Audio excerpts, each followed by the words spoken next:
I would like to tell you a few personal stories about what I like to call the danger of the single story. I thought about this when I left Nigeria to go to university in the United States. I was 19. My American roommate was shocked by me.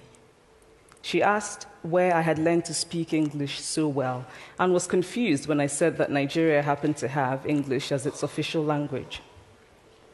She asked if she could listen to what she called my tribal music and was consequently very disappointed when I produced my tape of Mariah Carey. So after I had spent some years in the US as an African, I began to understand my roommate's response to me.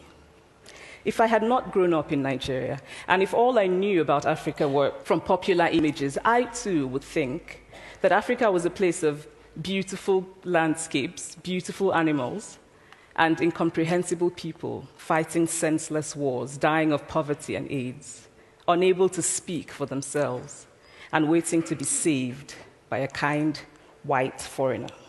So that is how to create a single story. Show a people as one thing, as only one thing, over and over again, and that is what they become.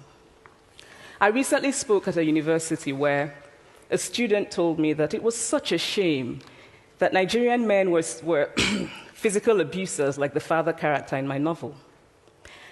I told him that I had just read a novel called American Psycho, and that it was such a shame that young Americans were serial murderers.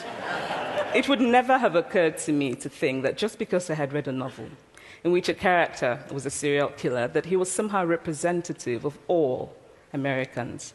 And now this is not because I'm a better person than that student, but because of America's cultural and economic power, I had many stories of America. I had read Thailand, Updike, and Steinbeck, and Gateskill.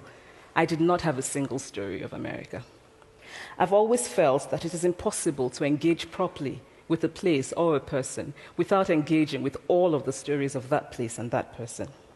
The consequence of the single story is this: it robs people of dignity. It makes our recognition of our equal humanity difficult. It emphasizes how we are different rather than how we are similar. Stories matter. Many stories matter. Stories have been used to dispossess and to malign, but stories can also be used to empower and to humanize. Stories can break the dignity of a people, but stories can also repair that broken dignity.